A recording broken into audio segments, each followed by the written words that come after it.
Bonsoir. Bonsoir tout le monde. Il est 18 h, nous sommes le 18 mars. Ou c'est le 18 mars et il est 18 h. En tout cas, c'est l'heure pour notre 21e plateau de la Fondation Corian pour le bien vieillir. Souvent, dans ces plateaux, nous abordons des questions extrêmement diverses sur le soin, sur la santé, sur l'accompagnement des plus fragiles, sur la valorisation des métiers d'accompagnement de ces personnes les plus fragiles. Aujourd'hui, on va s'intéresser à un sujet à la fois totalement dans le focus et un petit peu à côté. On va s'intéresser et s'interroger sur les médecines complémentaires et alternatives. Aujourd'hui, en France, 70% des Français, d'une manière ou d'une autre, s'intéressent, regardent, utilisent, pratiquent certaines de ces médecines complémentaires ou alternatives. Quand ce sont des médecines complémentaires, ils le font sans risque, d'une certaine manière, en étant attentifs, s'ils sont attentifs à la formation des praticiens, par exemple. Quand ce sont des médecines complémentaires, parfois, les dérives peuvent être là. Et parmi ces médecines complémentaires alternatives, l'hypnose. L'hypnose est sans doute l'une des plus connues. Le mot, les représentations, la magie presque derrière. Pour certains, est quelque chose d'assez excitant. Pour d'autres, quelque chose d'inquiétant. Et en même temps, l'hypnose est travaillée, est valorisée, est utilisée à l'hôpital public, dans les soins de suite, dans différents cadres en médecine de ville. C'est quelque chose qui fait presque partie de notre univers. L'hypnose fait partie, est l'une de ces 400 médecines complémentaires alternatives, mais c'est l'une des plus connues. Pas toujours reconnue, mais en tout cas connue. On va donc pendant 1 heure traiter de ce sujet. Regarder à la fois ce qu'il y a derrière, regardez comment ça se pratique, par exemple, en clinique de soins de suite. Comment ça se pratique très, très concrètement. On va aussi s'interroger à comment on évalue, comment on vérifie, comment on sélectionne, comment on choisit les praticiens. Voilà, tout cela va nous occuper pendant cette heure. 1 heure, et je vous regarde dans les yeux, 1 heure où nous allons tous être hypnotisés par les enjeux autour de l'hypnose. Et plus largement, cela va nous permettre de réfléchir à toutes ces approches non médicamenteuses, à tout ce soin relationnel, à toute cette santé intégrative. Je préside le conseil scientifique de la Fondation Corian, mais après tout, je préside aussi l'agence des médecines complémentaires alternatives qu'on a créée à quelques-uns, avec entre autres Véronique Suissa, qui en est la directrice. Parce que justement, derrière tout cela, il faut prendre en compte les attentes des personnes. Ce qu'on va faire ce soir, c'est ça. Pas de jugement dogmatique, pas d'idéologie, mais de regarder les choses dans les yeux, d'une certaine manière, voir comment tout cela peut s'utiliser. Voilà le programme de la soirée. Avec nous, Aude va présenter l'ensemble des intervenants, mais je veux remercier Antoine Bioy qui est en... Alors, Antoine Bioy, il faut que vous sachiez que Jérôme de Kerkhove, qui est là, est tout frétillant, tout ému, parce que vous avez été son enseignant. Et donc, c'est pour lui un peu retour en arrière, quoi. Back to the future, je ne sais pas si on dit comme ça. Voilà. En tout cas, voilà. Et vous êtes une des personnalités les plus reconnues autour de ces questions-là. Et donc, merci d'être avec nous. Vous êtes professeur à Paris 8, vous présidez le conseil scientifique de l'Agence des médecines complémentaires alternatives. Bref, vous avez toutes les casquettes pour intervenir. Et puis, par ailleurs, j'adore votre chevelure, mais ça sera un autre sujet. Aude, c'est à vous. Merci beaucoup Serge, bonsoir à tous. Ravi de se retrouver pour ce 21e plateau de la Fondation Corian. Alors, effectivement, ce soir, nous aurons beaucoup d'intervenants de qualité. Alors, à commencer par Jérôme van der Kerkhove. Jérôme, vous êtes cadre de rééducation à la clinique SSR Corian-le-Grand-Parc à Guyancourt. Merci d'être là. Vous êtes accompagné de Claire Vigneron, bonsoir, qui est votre patiente à la clinique et qui viendra témoigner de son expérience de l'hypnose. En visioconférence, nous avons avec nous également Laurent Weiss, qui est hypnothérapeute, psychologue et psychothérapeute et qui est vice-président du syndicat national des hypnothérapeutes, avec lesquels nous avons mené une étude sur Corian-le-Grand-Parc sur l'hypnose. Et pour présenter cette étude, nous avons avec nous aujourd'hui Binet Mariam Diong, qui est attachée de recherche clinique au sein de la Fondation Corian.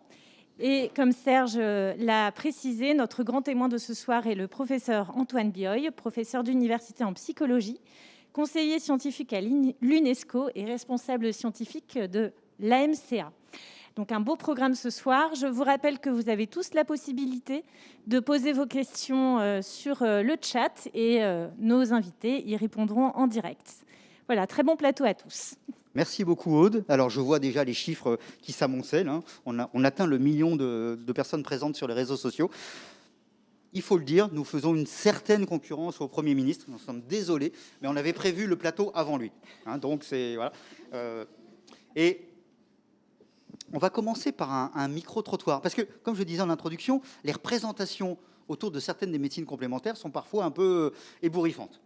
Et celles autour de l'hypnose sont sans doute parmi les représentations les plus fortes. Parce que chacun, d'une certaine manière, a une idée, a son idée, sa représentation, son imaginaire autour de l'hypnose. Et donc, c'était intéressant, c'est dit que c'était intéressant d'écouter la parole de femmes et d'hommes qui se promènent et qui vont réagir.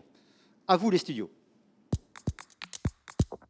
Pour moi, l'hypnose, c'est une personne extérieure qui va réussir à nous rentrer dans une forme de sommeil, de somnolence. Une perte de contrôle de sa personne. Faire ressortir son inconscient. L'idée, c'est vraiment de lâcher au maximum. Une sorte de veille où on peut garder quand même des facultés. C'était plutôt une thérapie. Je pense moi notamment les gens qui arrêtent de fumer grâce à l'hypnose. C'est notre esprit qui prend le contrôle sur notre corps.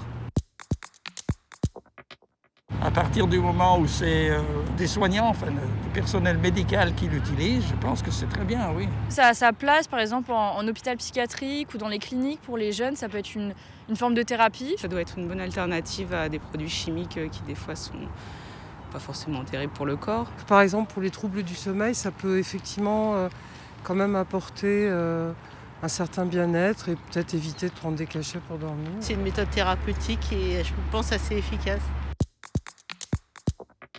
Le jour de mon accouchement, on m'a proposé de le faire sous hypnose. J'ai ressenti tout ce qu'on me faisait, mais sans avoir mal. C'était très agréable, c'est très détendant. J'ai pas ressenti cet état comme si je sortais de mon corps ou de déconnexion. Je sentais que j'étais vraiment là et que j'avais quelqu'un qui me parlait. Ce qui serait peut-être bien, c'est d'avoir une législation un peu claire par rapport à ça. C'est vraiment quelque chose que j'aimerais plutôt essayer. Faut faire ça de façon encadrée avec des gens en qui on a confiance. Les mots étaient bien là. On voit bien cette opposition un petit peu avec le médicament. C'est-à-dire la question du bien-être, la question de la confiance, la question des praticiens. Finalement, ces personnes ont posé ou ont réagi de manière extrêmement rationnelle par rapport à quelque chose qui pourrait apparaître comme un petit peu magique ou irrationnel. C'est intéressant aussi de ce point de vue-là. Alors, Jérôme Van der Kerkhoff, vous êtes cadre en santé, kiné, vous intervenez en clinique de soins de suite, et régulièrement, vous proposez à vos patients des séances d'hypnose. Je dirais que, question toute bête pour commencer, comment vous en êtes venu à cette pratique? Puisqu'après tout, au démarrage, votre formation, c'est kiné. Et puis, à un moment donné, voilà, vous êtes entré dans ce type de démarche. Donc, racontez-nous un petit peu quel a été le processus intellectuel pour arriver à cela. En fait, on a tous une compétence de soignant et c'est ce pourquoi moi j'ai fait une formation en hypnose dite médicale et clinique. C'est quand même une compétence et l'hypnose, en quelque sorte, serait une qualité rajoutée à une compétence qu'on a métier. Donc moi, je suis kinésithérapeute et rééducateur avant tout. Et si c'était un psychologue qui devait dispenser ou bien une infirmière, ça serait encore une qualité ajoutée à sa compétence initiale. C'est ce qui fait vraiment en fait la différence. Pourquoi moi, en fait, je me suis intéressé à ça? C'est l'histoire d'un parcours, en fait, d'une vie. C'est probablement que j'ai été sensibilisé à des formateurs initiaux en rééducation qui invitaient la prise en charge en y ajoutant nécessairement le corps, l'esprit, cette symbiose, cet échange constant qui l'optimisait à travers... Nous, on dirait en rééducation la proprioception, mais c'est avant tout une sensorialité par rapport en fait, à un espace et comment le corps va s'adapter en fin de compte à cet espace, comment il va avoir la perception en fin de compte des choses. Là, c'est le rééducateur qui vous parle, mais c'est un petit peu ce que je connaissais et la sensibilité que j'avais au départ. Et puis après, en fait, j'ai rencontré, et c'est très intéressant parce que c'est un chirurgien en fait qui m'a invité à m'intéresser à l'hypnose. On parle beaucoup du parcours RAC qui est connu, des protocoles de récupération active après chirurgie. Et on s'étonne, on essaye toujours de mettre en place des choses pour que le patient soit le plus confortable, le mieux accueilli. Et par définition, il s'est intéressé à l'hypnose comme technique pouvant placer le patient dans les meilleures conditions en fait, pour sa récupération. Donc il m'a offert un ouvrage, je ne me rappelle plus très bien en fait ce que c'était. Certainement écrit par Antoine Bioy. J'aurais bien voulu, en fait, je les ai lus après, les livres d'Antoine Bioy, mais initialement, je pense que c'était beaucoup plus simple, en fait. Et je l'ai lu et j'ai fait le lien, en fait, naturel avec ce que je connaissais et la pratique que je pouvais avoir, d'une façon générale, avec les patients en rééducation. Donc après, je me suis intéressé à l'ensemble des formations qu'il pouvait y avoir. Et il y avait ce DU à la faculté de Bourgogne. Et voilà. Je pourrais peut-être parler ultérieurement de comment ça s'est passé. Peut-être ça sera l'objet d'une question un peu plus tard. Comment ça, dans un établissement, comment on met en place en fait l'hypnose et comment un établissement en fait peut être intéressé par ce type de pratique. Oui, on va y revenir parce qu'il y a aussi un effet d'entraînement. Alors, je me retourne vers vous, Claire Vigneron. Vous êtes donc une patiente de Jérôme. Et du coup, quelle était votre image avant que Jérôme évoque et vous fasse la proposition d'intervenir avec de l'hypnose? Quel était votre regard, votre image, votre imaginaire de l'hypnose? Ce qui m'avait le plus impressionné, en fait, c'était d'entendre que des patients n'étaient pas anesthésiés, mais étaient opérés sous hypnose. Et ça, c'est quelque chose qui, je trouve, extraordinaire, parce que l'anesthésie, c'est une part de l'opération qui est toujours angoissante. Et de se dire qu'on peut être opéré sous hypnose, bon, je n'ai pas été opérée sous hypnose, mais voilà, ça a suscité ma curiosité. Donc, quand on en a parlé avec Jérôme, et de me dire que c'était possible, en fait, que son accompagnement puisse aussi me faire découvrir cette expérience, eh bien, voilà, ça m'a intéressée. Alors, racontez-nous comment vous avez vécu cette première expérience, cette première séance. Alors, cette première séance, en fait, c'était 1 mois après l'opération, où j'avais une douleur persistante dans mon épaule. Moi, j'ai été opérée de l'épaule, et donc j'avais une douleur très vive, en fait. Et cette douleur, je n'arrivais pas à la calmer, malgré les antalgiques, malgré toutes les solutions qui m'étaient proposées. Et donc un jour, pendant la séance, j'en parle avec Jérôme, et là, eh bien, ça s'est fait naturellement, en fait. La séance s'est déroulée naturellement. Et ce qui était extraordinaire, c'est que lui, il m'a fait prendre conscience de cette douleur, et en fait, il m'a fait prendre conscience, il m'a permis de matérialiser cette douleur, de l'interpréter, de la schématiser dans mon cerveau, et en fait, avec ces mots, parce qu'en fait, la séance, c'est un accompagnement permanent. Jérôme est là et il parle sans arrêt. Donc en fait, moi, je suis guidée par ces mots, je suis guidée par le chemin qu'il me fait prendre. Et après, eh bien, c'est mon cerveau qui intervient, c'est mon cerveau qui prend la main quelque part. Et mon cerveau, en fait, interprète ces mots et vont se guider vers mon point douloureux. Et après, je pars, et après, je pars avec tout ce qu'il y a dans mon cerveau. Et là, je suis surprise parce qu'en fait, je me retrouve dans une situation ou dans des endroits où, avec des sensations, des odeurs, des sentiments, il y a plein de choses qui se passent, en fait. C'est extraordinaire. Et tout ça, ça arrive parce que je suis guidée par ces mots. Et je ressors de la séance où cette douleur, elle n'est plus là. Ce point douloureux qui était très précis et qui me perturbait, enfin voilà, qui m'empêchait d'être bien, eh bien, il n'était plus là. Et depuis cette séance, il n'est pas revenu. Pas mal. Alors, vous voyez, sur les bulletins de notes de Jérôme, il est toujours marqué « Dissipe la classe, parle sans arrêt ». Et on voit que finalement, parler sans arrêt, on peut aussi transformer cela en quelque chose, y compris de soins. Merci beaucoup pour ce témoignage, on va y revenir. Je vais me tourner vers Laurent Weiss qui est avec nous en visioconférence. Laurent Weiss, vous êtes à la fois psychologue et hypnothérapeute, vous êtes vice-président du syndicat national des hypnothérapeutes. Et peut-être, si vous aviez la gentillesse d'abord, je dirais tout simplement, de nous éclairer sur les différentes formes d'hypnose. Quand on dit hypnose, finalement, ça ne veut pas dire tant de choses que ça. Il faut ensuite un petit peu mieux préciser les choses. Et puis peut-être nous donner les principales clés quand on veut rentrer dans cet univers et que l'on n'y connaît rien. Oui, bonjour.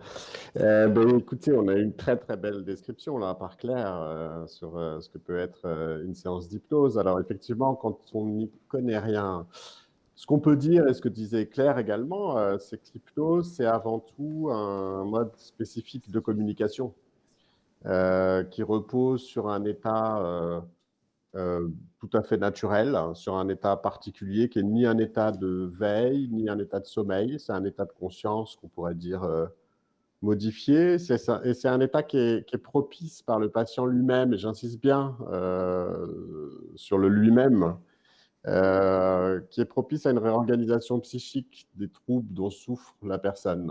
Donc l'hypnose va l'aider à recevoir, comme Claire l'indiquait, un guidage et faire ce qu'elle disait très, très joliment, faire que le cerveau fasse son travail. L'hypnose, alors il y a différentes formes d'hypnose. C'est une pratique qui est, je pourrais presque dire, ancestrale. En tout cas, on peut attester que ça fait au moins 200 ans que la pratique de l'hypnose est connue, si ce n'est reconnue. Vous l'indiquiez tout à fait en préambule. On peut remonter à Charcot, à l'école de Nancy. On est dans une hypnose très directive. Je ne vais pas brasser tout l'historique, bien sûr, mais il y a une pierre angulaire, un élément clé, c'est l'hypnose qu'a développé Milton Erickson, qui était un psychiatre américain et qui a développé une forme d'hypnose qui est très particulière et qui est très axée justement sur ce que j'indiquais préalablement, c'est-à-dire sur le fait que le patient fait ses propres réorganisations, ce qui est une approche très, très originale et très, très spécifique. Ça, c'est la grande contribution de Milton Erickson à ce qu'est l'hypnose. Pour ne pas être trop long, l'hypnose peut être, elle est utilisée pour différents troubles, pour différentes que peuvent présenter telle ou telle personne. Elle est évidemment une approche de plus en plus utilisée. Elle se rattache à ce qu'on appelle les thérapies cognitivo-comportementales. Et elle est utilisée aussi bien en thérapie que dans l'hypnose dite médicale, où là, l'acte médical va être accompagné de cette approche d'hypnose, comme l'indiquait très, très justement Jérôme. C'est une hypnose qui est assez, enfin, on peut dire connue et même assez reconnue. Il y a un certain nombre d'études. On peut citer par exemple le fameux rapport de l'INSERM de 2005 sur l'efficacité de la pratique de l'hypnose, où les différentes approches sont bien caractérisées. L'hypnosédation à visée sédative en anesthésie, l'hypnoalgésie contre la douleur, et puis bien sûr l'hypnothérapie dont j'ai parlé précédemment. Merci beaucoup Laurent, et c'est vrai, vous avez raison de le rappeler, c'est-à-dire que certaines de ces approches ont du mal à être évaluées, on y reviendra. Il y a eu beaucoup de travaux, y compris des travaux scientifiques, autour de l'hypnose. Donc ça donne aussi comme ça des éléments, mais on va y revenir. On a parlé avec les différents témoignages des bienfaits. Alors Jérôme, peut-être plus largement, on a eu avec Claire des bienfaits très très concrets. Est-ce que vous pourriez être un petit peu plus large sur justement qu'est-ce que vous constatez sur les patients? Et puis je dirais, mais sur vous-même aussi, la pratique. Cette pratique, elle a eu aussi certainement des effets sur votre regard sur les autres, sur votre manière de pratiquer. Mais peut-être d'abord, ce que vous avez constaté depuis... ça fait combien d'années que vous pratiquez l'hypnose? 3 ans. Et depuis 3 ans, qu'est-ce que vous avez constaté de très concrètement par rapport aux patients? En fait, quand on pratique une séance qu'on pourrait observer... Alors, dans l'équipe, la particularité qu'on a, c'est que je travaille dans une clinique, dans un SSR, et j'essaye toujours d'avoir les témoignages des autres praticiens pour pas avoir juste mon seul point de vue. Moi, ce que j'observe, c'est probablement une plus grande disponibilité en fait des personnes. Elles évoluent et se sentent mieux, elles sont plus réceptives, plus d'envie en fait de réaliser des choses d'une façon générale. Alors effectivement, Serge disait en étant flou, et ben voilà, c'est flou, mais c'est plutôt enclenché en fait un processus moteur. Alors moi, je vais parler du locomoteur, mais c'est souvent qu'on constate une amélioration des choses, probablement moins d'appréhension, probablement plus d'envie, plus de désir. Voilà en fait l'expression de l'hypnose sur quand on prend en charge des patients atteints d'un point de vue locomoteur. Après, c'est ce que moi je ressens aussi personnellement, et c'est là qu'on voit vraiment encore un point en fait essentiel de l'hypnose, c'est la qualité qu'on va mettre dans la relation en fait avec la personne. On parle beaucoup d'alliance, et puis l'alliance, en fait, on appelle l'alliance, qu'elle soit alliance thérapeutique, la relation avec une personne. On est tous conscients de la puissance de l'alliance, mais peut-être et probablement que l'hypnose, elle a fait passer en acte en fin de compte cette alliance.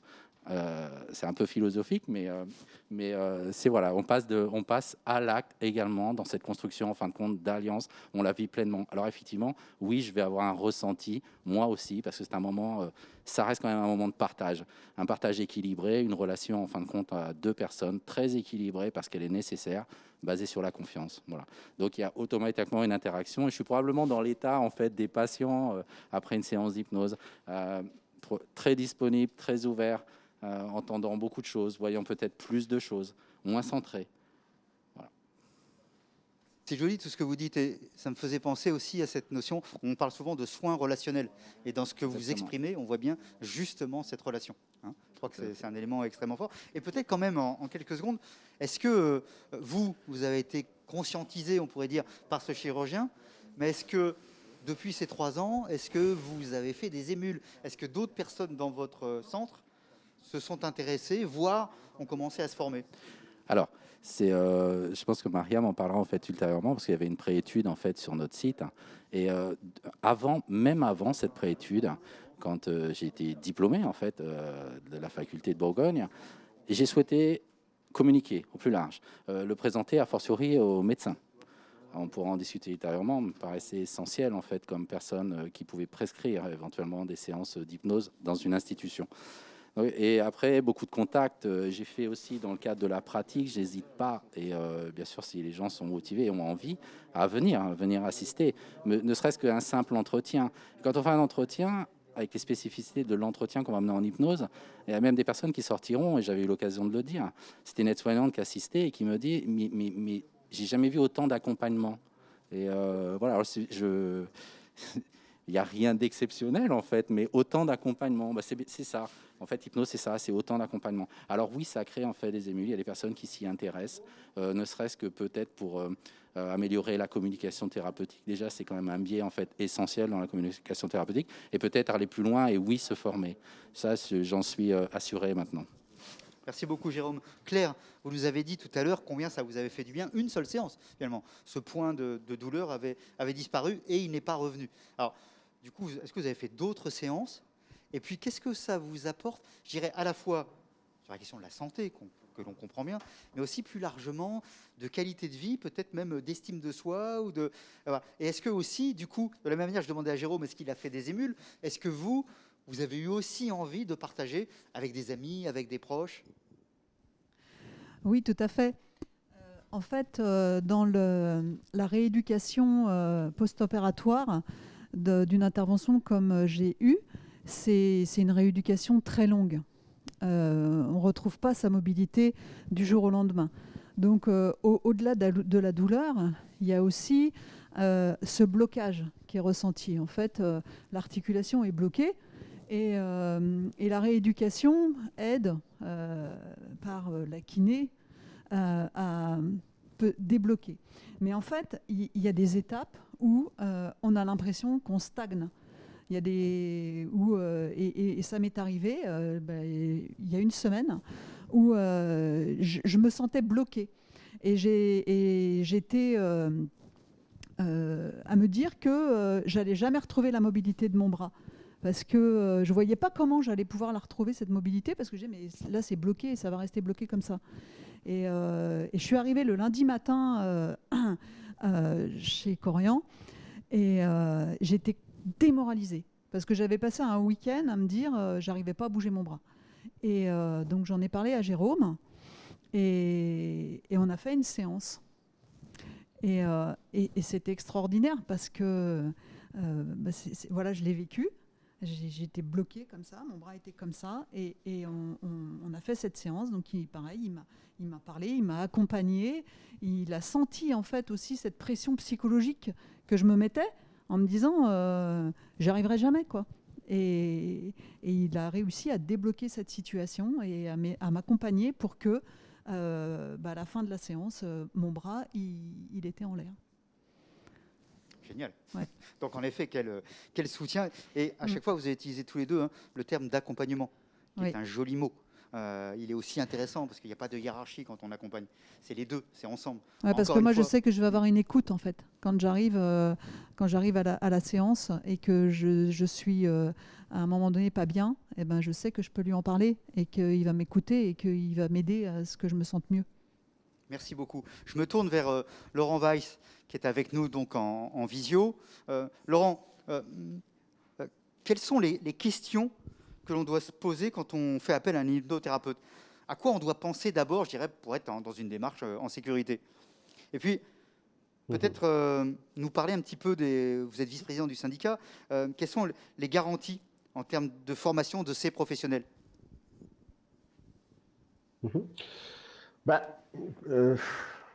Moi, je le constate, il y a beaucoup de personnes qui appréhendent l'hypnose encore aujourd'hui, qui ont peur. Moi, j'entends souvent j'ai peur d'être sous l'emprise, de ne plus pouvoir décider par moi-même. Parfois, ils ont vu des choses, etc. Et je pense qu'ils ont raison d'avoir peur. Je pense que tant qu'ils ne sont pas rassurés, c'est tout à fait normal. Moi, j'avoue que je serais à leur place si j'avais les craintes qu'ils avaient sans pouvoir être rassurés.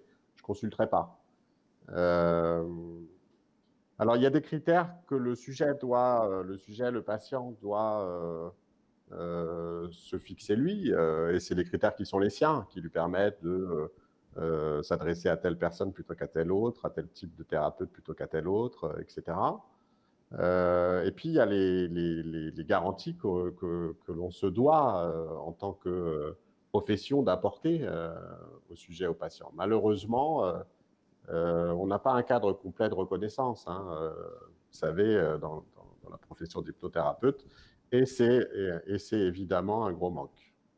Alors pour autant, vous indiquez ma fonction SNH, bien sûr, on est vigilant sur le fait d'essayer d'apporter les garanties, le plus de garanties possible, dans le cadre qui est ce qu'il est à l'heure actuelle.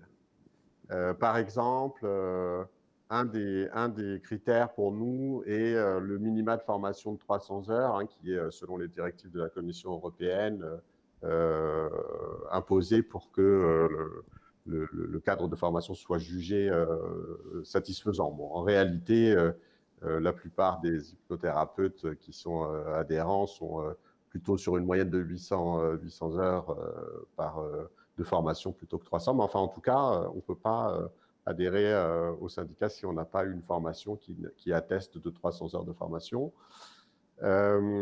Le SNH gère le fonds de formation, puisqu'évidemment la question de la formation est très importante. C'est par la formation qu'on peut considérer que les personnes qui vont recevoir des patients, des sujets, ont eu la formation adéquate pour travailler et pour les recevoir. Pour ça, évidemment, on gère les formations de formation professionnelle au FIFPL, en vérifiant absolument et en sélectionnant, je précise, absolument sans conflit d'intérêt, que les formations peuvent faire évoluer qualitativement la profession. C'est aussi le travail que fait le SNH auprès des pouvoirs publics, étant adhérent de l'UNAPL, de l'U2P. Je ne vais pas rentrer trop je ne vais pas vous assommer avec les sigles et les détails. Mais enfin, c'est l'idée d'être dans une collaboration avec les pouvoirs publics pour être vigilant sur le cadre qui est proposé et essayer d'être à chaque fois partie prenante et force de proposition pour faire évoluer le cadre de cette profession et la reconnaissance de cette profession.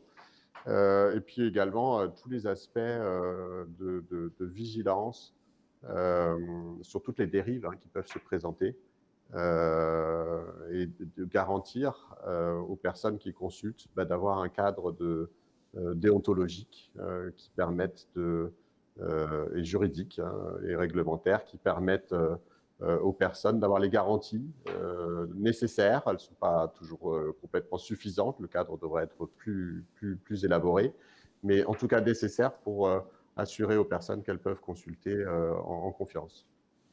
Merci beaucoup, Laurent. Alors, Aude, dans ces 1 263 262 personnes qui nous suivent, il y a certainement plusieurs centaines de questions ou de remarques. On ne va pas toutes les passer, mais peut-être une ou deux. Oui, il y en a quelques-unes, effectivement, beaucoup justement autour de la formation, point qu'on vient d'aborder avec vous, Laurent Weiss, et notamment de monsieur ou madame Birag, qui est psychologue, et qui nous demande s'il y a des formations spécifiques pour se former à l'hypnose pour une pratique clinique en EHPAD. Très précis comme question. Là, c'est une question très précise. Alors, Laurent, est-ce que vous souhaitez répondre ? Oui, il existe des formations spécifiques. Alors, en EHPAD, pas à ma connaissance.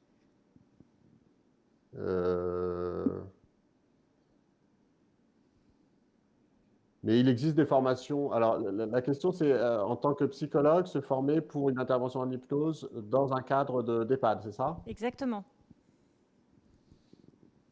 Non, j'ai pas de mention de formation spécifique pour ça.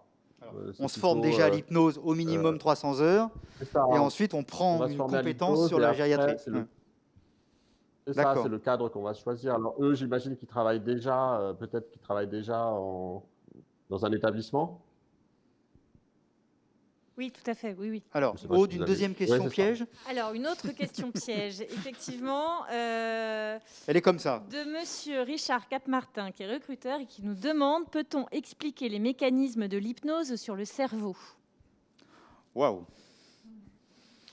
Jérôme, en 4 secondes. Oui. Alors, Antoine y répondra aussi tout à l'heure. Oui. Bon. Ok, on la garde dans un coin. Alors, juste en 2 mots, il y a quand même un certain nombre d'éléments, notamment en imagerie, par exemple. Il y a des choses maintenant qui sont montrées sur les zones du cerveau qui sont particulièrement actives dans des situations d'hypnose. Il y a de plus en plus d'études qui se font à ce niveau-là. Une dernière, Aude, ou... Oui, tout à fait. Une dernière. Est-il possible d'utiliser l'hypnose pour les patients atteints de la maladie d'Alzheimer? Jérôme? Moi, j'aimerais parler en fait sur ce sujet parce que je ne peux pas y répondre en fait. Je pense pas de façon. J'aurais une tendance à penser qu'il y a probablement quelque chose à faire.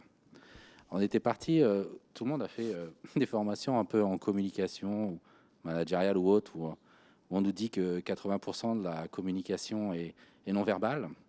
Alors évidemment, on l'entend quand on est en formation, ça vous fait réfléchir, tout de suite on fait des débordements sur l'attitude ou sur le positionnement. Et puis, dans la maladie d'Alzheimer, effectivement, il y a des problèmes de communication verbale. Et comment se fait-il qu'on soit désarçonné par ce manque de 20%, sachant qu'on a encore 80% à exploiter pour établir une relation? Donc, je serais tenté de dire qu'il faut quand même encore travailler sur ces 80%, qu'il y a probablement moyen d'avoir une relation en fait avec ces personnes-là. Et par définition, oui, l'hypnose peut avoir un rôle, je pense.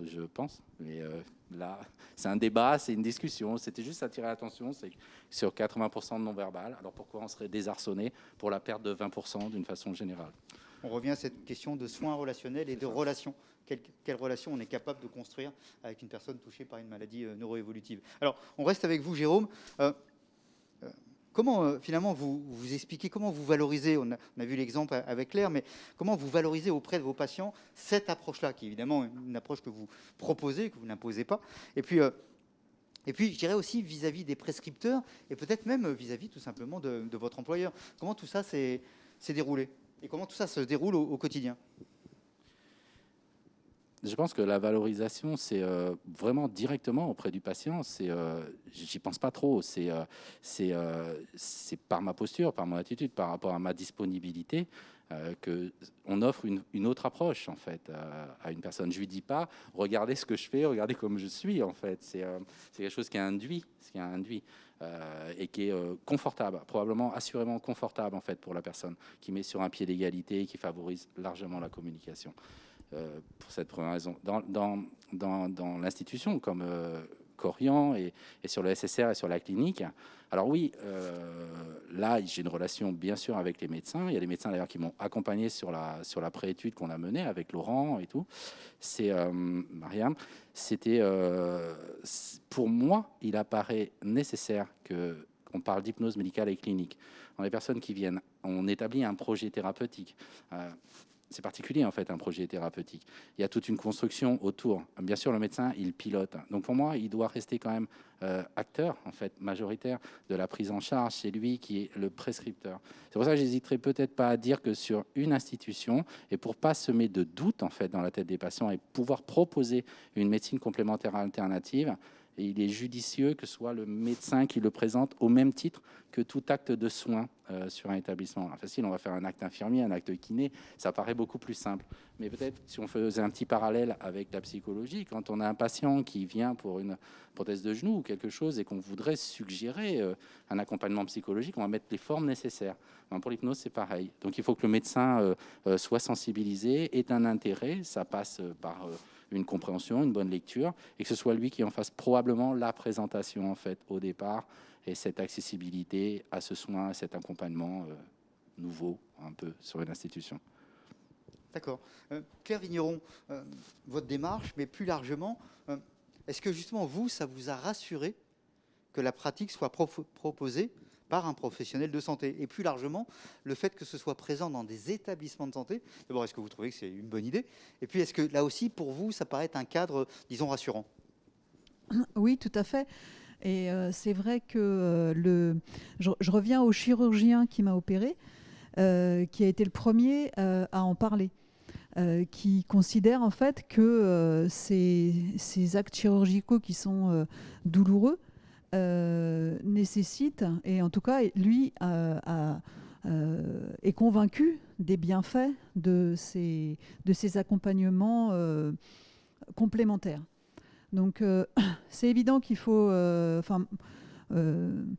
moi, c'est évident que j'ai toute confiance en Jérôme et que je ne me suis pas posé la question de savoir si j'acceptais ou pas, parce que je me sens en confiance avec lui. Donc je ne peux pas savoir si j'aurais réagi de la même manière si c'était quelqu'un d'autre que je ne connaissais pas ou qui aurait été dans une autre approche. Mais déjà, d'en avoir entendu parler par le chirurgien, et après d'en avoir parlé avec Jérôme, et d'avoir vécu dans tout ce protocole en fait, de rééducation, voilà, j'étais convaincue que j'en tirerais des bénéfices. Merci. On voit là encore notion d'alliance, notion de confiance, notion de relation, notion d'accompagnement. On est toujours autour de ces termes-là. Je vais me retourner vers Laurent Weiss, qui est toujours avec nous en visio, au loin. Peut-être, Laurent, pour parler un petit peu, vous êtes aussi en charge dans le syndicat du développement d'un institut de recherche. Dites-nous un peu plus sur l'institut et surtout sur les enjeux liés à cette recherche.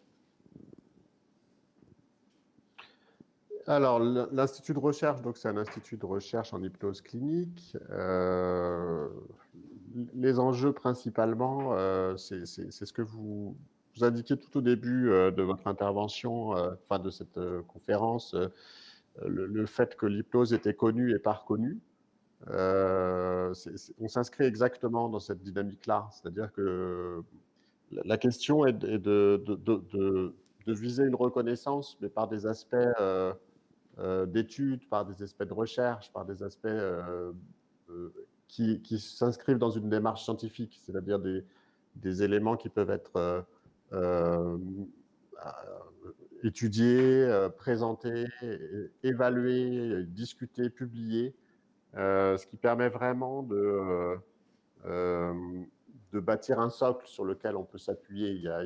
J'indiquais tout à l'heure les combats du SNH sur la reconnaissance de la profession, mais il est aussi important qu'il y ait une reconnaissance qui ne soit pas seulement une reconnaissance réglementaire, mais qui soit une reconnaissance également par tout l'impact de la recherche, par tout l'impact du travail que les thérapeutes, que les praticiens peuvent faire.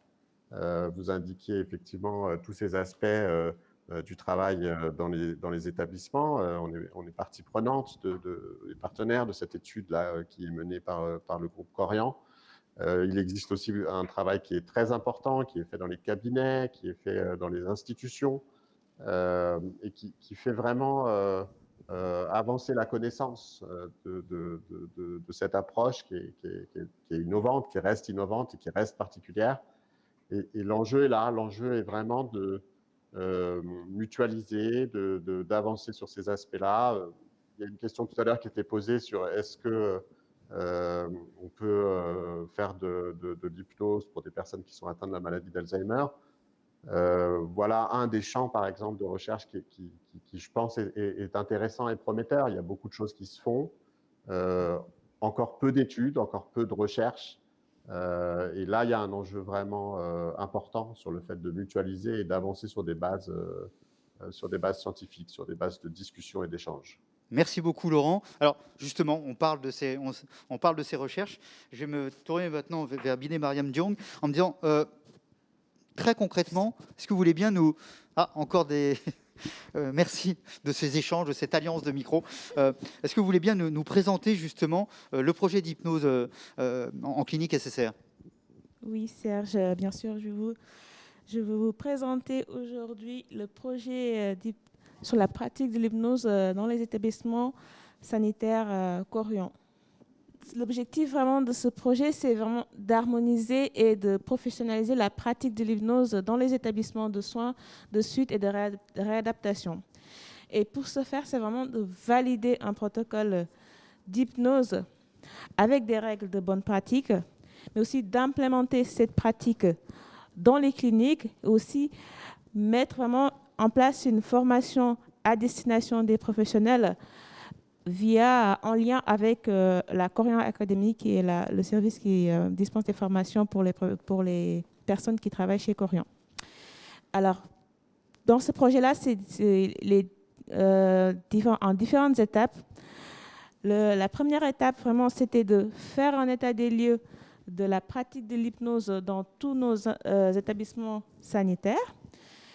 Dans une seconde étape, c'est vraiment de mettre en place une pré-étude, c'est-à-dire une étude de faisabilité d'un protocole de soins, d'un protocole spécifique d'hypnose à destination des patients et par les professionnels Corian, c'est-à-dire avec des hypnothérapeutes, mais en lien avec des médecins, des infirmiers, des psychologues. C'est vraiment toute l'équipe d'une clinique, d'un site pilote qui a participé à cette étude de faisabilité-là.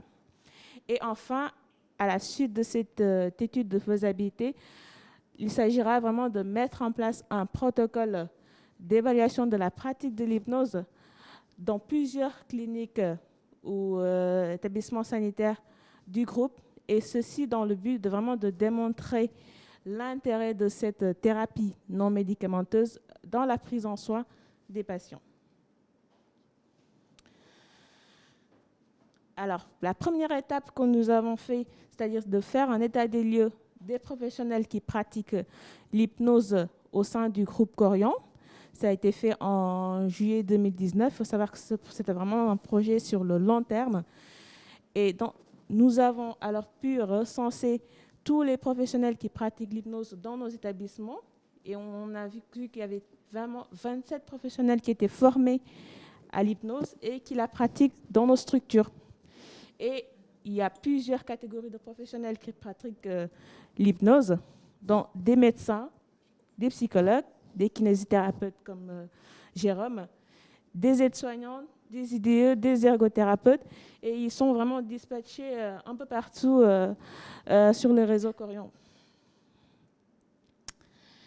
Ensuite, nous avons voulu savoir pour quelle affection, pour quels symptômes ces professionnels pratiquent l'hypnose, et vous allez voir qu'il y en a plusieurs affections, plusieurs symptômes, plusieurs maladies pour lesquelles les professionnels pratiquent l'hypnose, dont la douleur chronique et aiguë, vraiment la douleur que Mme Vigneron vient de nous en parler, mais aussi les troubles du sommeil, l'anxiété, l'angoisse.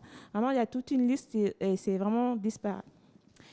On en vient au nombre de séances qui sont pratiquées par ces professionnels-là à la suite de cet état des lieux. Et on se rend compte en fait que c'est vraiment une pratique très, très hétérogène. Il y a plusieurs séances. Il y en a qui font 3 séances sur 6 semaines, d'autres font 2 à 3 séances sur 4 semaines. Et il y en a qui font vraiment 10 séances sur 6 semaines. Et voilà, à la suite de cet état des lieux-là, on se rend compte qu'on a vraiment une pratique très, très hétérogène de l'hypnose dans nos structures de soins, dans les établissements Corian. Une fois qu'on a fait cet état de lieu-là, la seconde étape, c'était de faire notre étude de faisabilité, c'est-à-dire comment on peut mettre un protocole d'hypnose, sachant qu'on ne va pas venir vraiment avec un protocole tout fait, le mettre en place dans nos structures. Il faut vraiment passer dans une phase de faisabilité. Et nous avons alors choisi un établissement pilote, qui est la structure Corian Le Grand Parc, avec Jérôme qui est kinésithérapeute à Corian Le Grand Parc, mais aussi qui pratique l'hypnose, sur une période de 3 mois, de juillet à octobre. Et 5 patients ont pu participer à ce projet, à cette phase de faisabilité-là. La moyenne d'âge des patients qui ont participé était de 80 ans. Ces patients ont eu chacun 3 séances d'hypnose espacées de 10 jours et qui duraient en moyenne entre 45 minutes et 1 heure. Et après, à la fin, il y a un rendez-vous de suivi de séance d'hypnose pour faire un petit peu le point sur les 3 séances que le patient a eues. Et enfin, les critères qu'on a d'évaluation de cette phase de faisabilité-là, c'était vraiment de recueillir les retours des professionnels par rapport à ce protocole-là, de savoir comment ça s'est passé, quelles sont les remarques qu'ils ont eues, quelles sont les suggestions, et vraiment de nous dire vraiment comment faciliter, lorsqu'on veut mettre un protocole d'hypnose, comment faciliter cette mise en place dans plusieurs établissements de soins de suite de réadaptation dans le groupe. Et les principaux retours qu'on a eus de ces professionnels-là, sachant qu'il y a vraiment tout un pool de professionnels, des médecins et tout un autre, c'est que en ce qui concerne la réalisation des séances, ils ont estimé que ça s'est fait sans difficulté particulière. Le temps qu'ils ont consacré au suivi des patients était à peu près raisonnable. Et les difficultés dans la prise en soin et le suivi de ces patients, ils ont estimé qu'il n'y avait pas de grosses difficultés. Et est-ce qu'un protocole d'étude pouvait être intégré dans la pratique courante d'un professionnel en établissement Corian? Ils ont estimé que oui. Et les outils qu'on a mis à disposition de ces professionnels, est-ce qu'ils étaient adaptés? Ils ont estimé que oui. En ce qui concerne la pertinence de l'hypnose vraiment dans la prise en soin, les professionnels nous ont dit que cette pratique d'hypnose-là permettait d'inclure de nouvelles thérapies. On vient de parler, c'est des TNM, c'est des médecines complémentaires alternatives dans le projet thérapeutique du patient, c'est dans la prise en charge.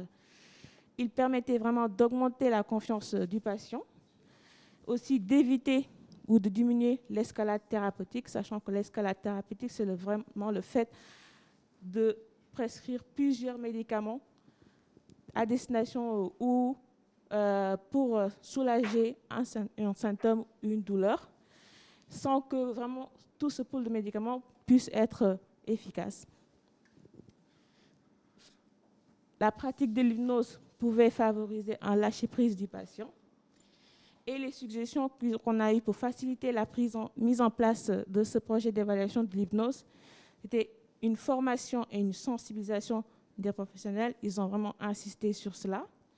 De prévoir un temps dans le projet médical du patient, de partager les retours d'expérience des professionnels, aussi de communiquer aux adresseurs, c'est-à-dire les personnes qui vont prescrire l'hypnose aux patients.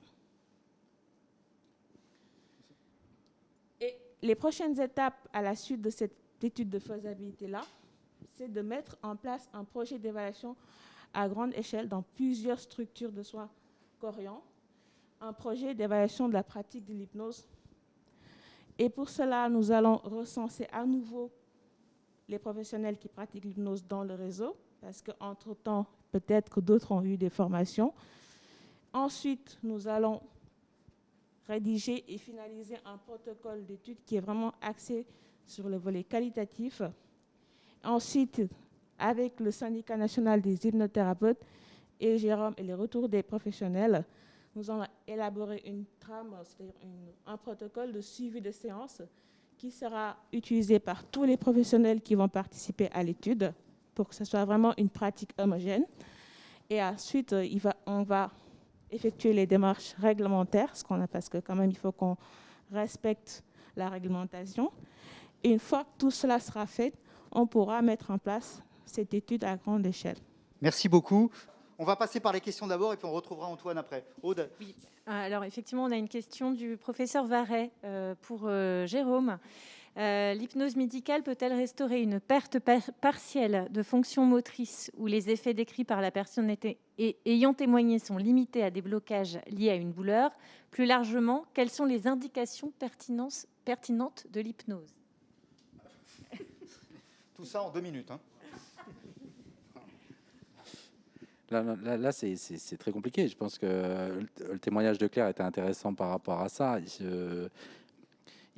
Bien sûr que s'il y a une altération en fait mécanique, quelque chose de vrai, peut-être une paralysie nerveuse associée au moins temporaire, on fait rien contre ça, contre la mécanique. On va probablement améliorer, apporter en fin de compte du confort et de l'accompagnement. Si c'est juste un blocage donc mécanique sans atteinte nerveuse, oui, on va aider probablement à l'amélioration en fait de la motricité en fait de la personne. Ouais, je le pense. Encore une fois, hein, s'il n'y a pas d'atteinte nerveuse associée ou des choses très complexes qui anatomiquement sont lésées, on ne peut pas avoir ce type de prétention.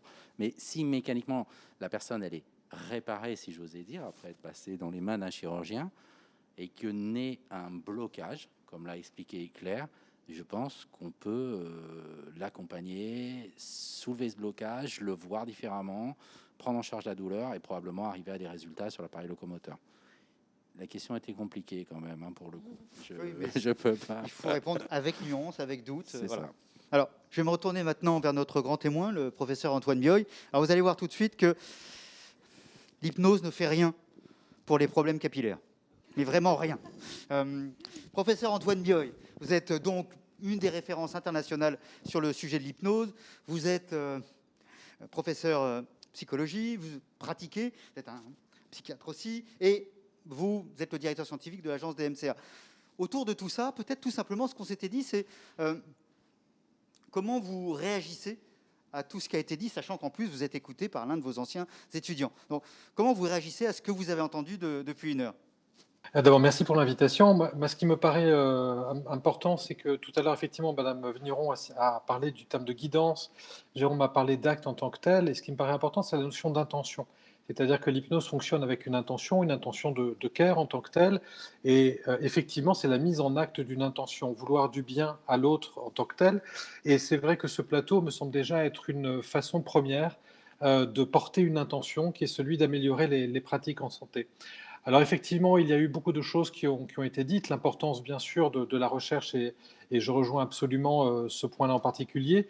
Il y a déjà beaucoup de choses qui sont sues sur l'hypnose, c'est l'un des états de conscience sur lequel actuellement on a le plus de littérature scientifique. Donc parfois on entend de temps en temps l'hypnose reste mystérieuse. En fait non, on connaît très très bien les mécanismes de l'hypnose, et effectivement s'il reste encore des indications pour lesquelles on peut avoir des questionnements quant aux processus qui sont mis en place. En tout cas, comment fonctionne l'hypnose, y compris au niveau cérébral, j'ai entendu la question tout à l'heure et je vais y répondre, est une donnée que l'on possède maintenant. Il reste effectivement à la mettre en acte cette intention de bienveillance et de bienfaisance en particulier.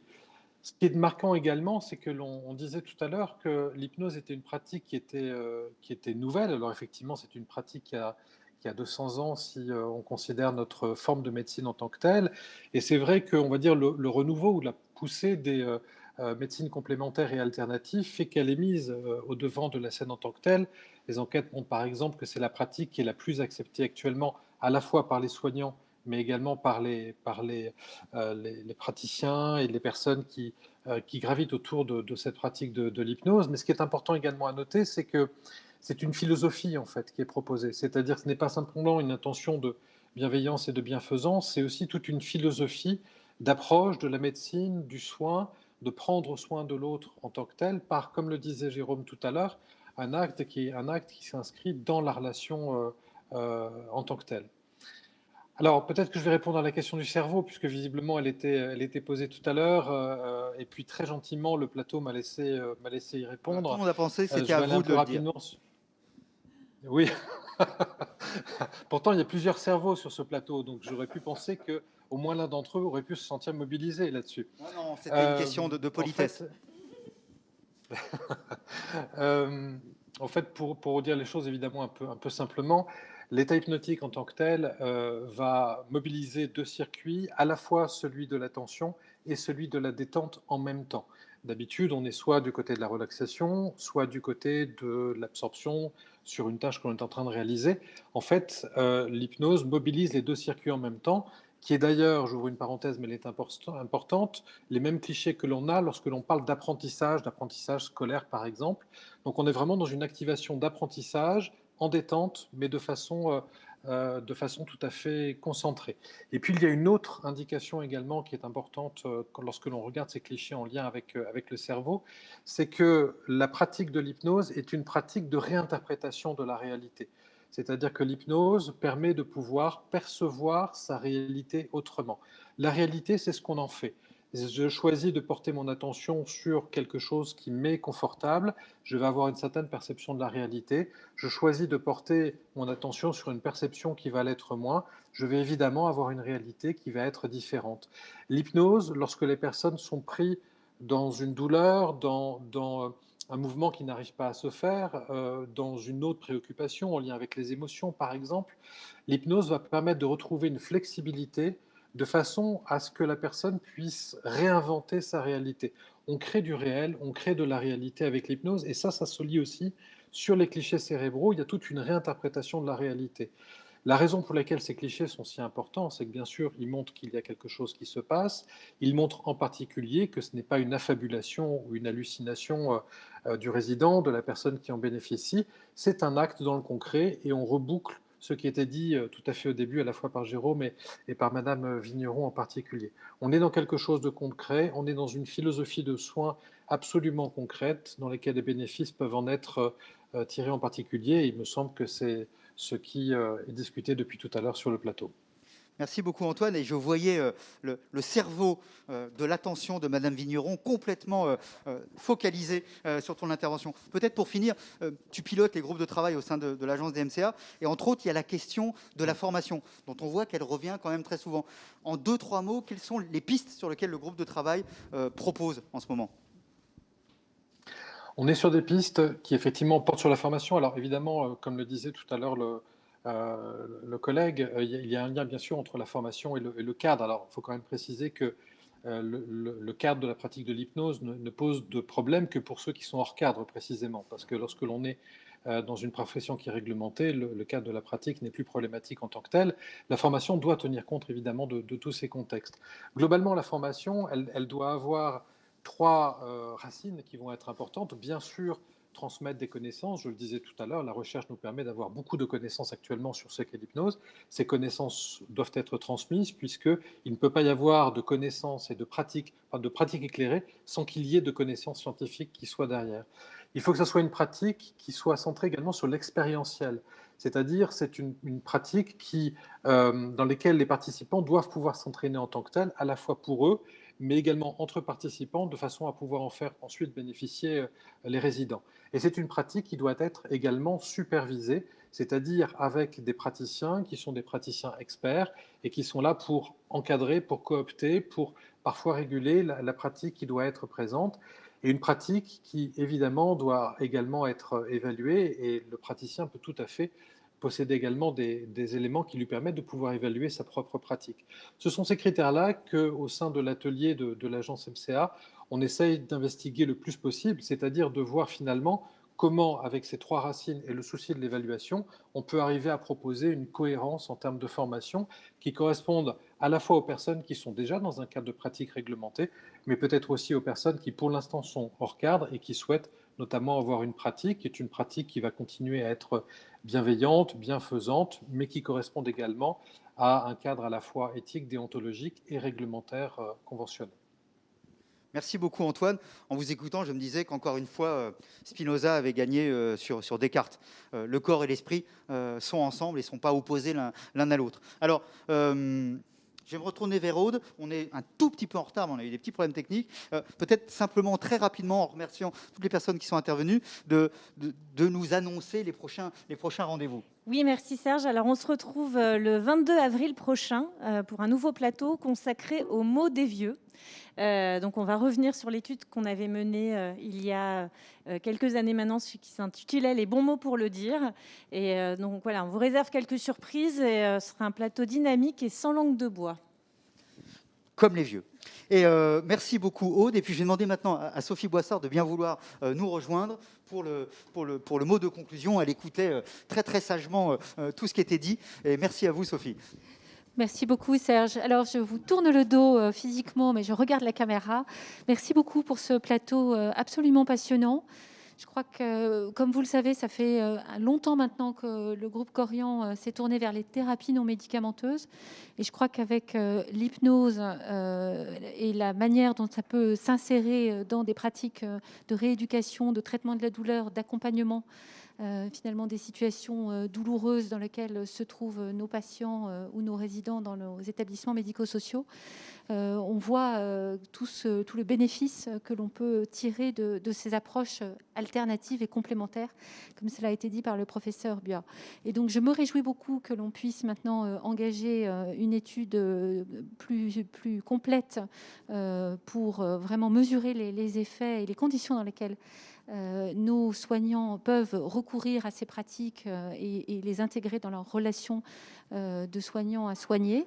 Et puis, grâce à l'Académie des métiers du soin dont nous disposons maintenant chez Corian, eh bien, on va pouvoir aussi intégrer l'ensemble des retours de ces études dans nos propres protocoles de formation, puisqu'on l'a bien compris, c'est aussi un enjeu majeur que de pouvoir apporter aux soignants et thérapeutes qui le souhaitent eh bien, la capacité à utiliser pleinement ces éléments de l'arsenal thérapeutique.